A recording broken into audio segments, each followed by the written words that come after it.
apakah kalau kita mendownload lagu atau semacamnya itu kita dapat dosa atau gimana Ustaz? Ya jelas. Jelas, ini sudah berapa kali kita jelaskan dalam pengajian. Teman-teman, kalau antum sudah ada di pengajian, mulai sekarang yang didengar adalah pengajian, tilawah Al-Quran. Musik ini dan lagu tinggalkan udah. Tidak akan pernah bertemu musik sama Al-Quran, mustahil.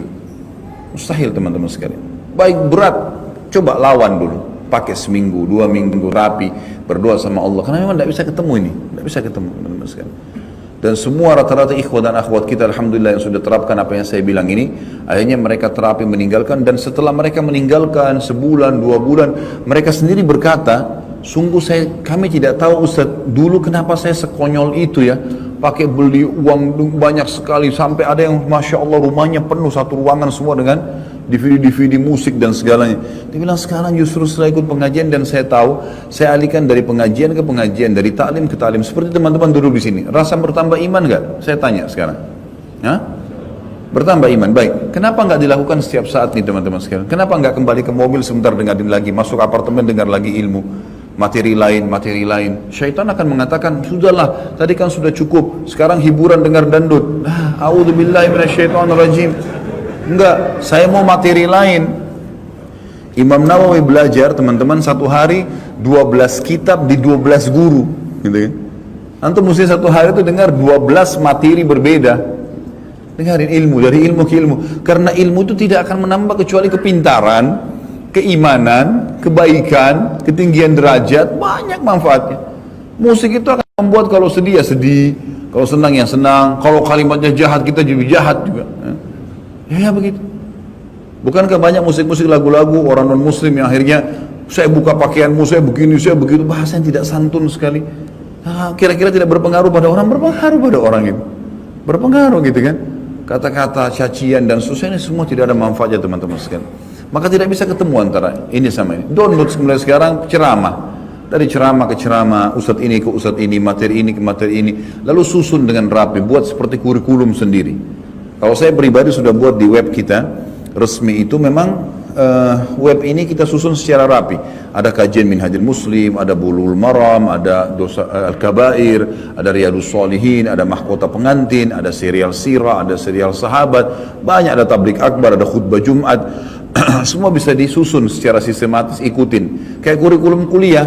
Hari Senin saya ikutin materi akidah, misal di Minhajul Muslim. Hari Selasa saya bahas masalah ibadah, sholat, wudu dan seterusnya. Kita pelajari. Hari Rabu saya belajar sirah. Hari Kamis saya belajar ini. Luangkan waktu untuk itu, kurikulumkan. Ada di antara ikhwah-ikhwah yang WA ke saya dan memang Masya Allah, saya lihat mereka mengikuti dan mereka akhirnya seperti orang yang sedang kuliah. Ya, bahkan saya waktu itu mendatangi salah satu negara non-muslim sebenarnya di Hong Kong. Waktu itu saya diundang dengan orang-orang kita. Ada satu muslim di sana, jazahullah khair. Dia buat semacam sekolah ya untuk orang-orang kita yang kerja di sana dari SD sampai S1. Dan dia jadikan kurikulum ceramah-ceramah saya. Jadi kalau teman-teman ini pada hari Sabtu atau Ahad lagi libur, mereka sekolah gitu kan. Lalu mereka tonton sirah. Lalu setelah nonton 1 jam, setengah jam, 1 jam, kemudian dikasih pertanyaan. 30-40 pertanyaan dijadikan sebagai soal. Mereka jadikan sebagai kurikulum. Maka itu insya Allah akan menambah kebaikan, menambah ilmu buat kita. Tentu bukan harus ceramah saya ya. Siapa saja boleh insya Allah. Jadi saran saya Allah alam, ini musik memang harus ditinggalkan teman-teman. Insya Allah antum akan rasakan manfaatnya pada saat sudah ditinggalkan. Coba terapi seminggu, 2 minggu dan lihat hasilnya. Kita akan rasakan ketenangan jiwa. Pada saat saya bimbing umroh selalu jawaban jemaah saya begitu. Pertanyaan, Ustaz, kok di sini nyaman sekali ya? Keenak rasanya mau tiap hari begini. Apa kira-kira sebabnya? Saya bilang selain Masjid Haram dan Masjid Nabawi memang di sini luar biasa pahalanya, juga kita termotivasi ingin mengejar ibadah di situ. Sisi yang lain saya tanya, Bapak Ibu di sini selama seminggu atau 9 hari pernah dengar musik? Enggak pernah Ustaz. Itu salah satu hal yang efeknya besar sekali ya. Besar sekali kepada kejiwaan, sehingga memang kita tidak terganggu dengan itu. Sampai Abu Bakar mengistilahkan radhiyallahu anhu musik itu dengan mazamirus syaitan, anak-anak panah syaitan. Itu akan merusak hati seseorang. Sekali kena berbahaya sekali, gitu kan? Berbahaya. Dan teman-teman yang hafal Quran tahu masalah itu. Kapan mereka dengar musik, maka sangat berpengaruh kepada kualitas hafalannya.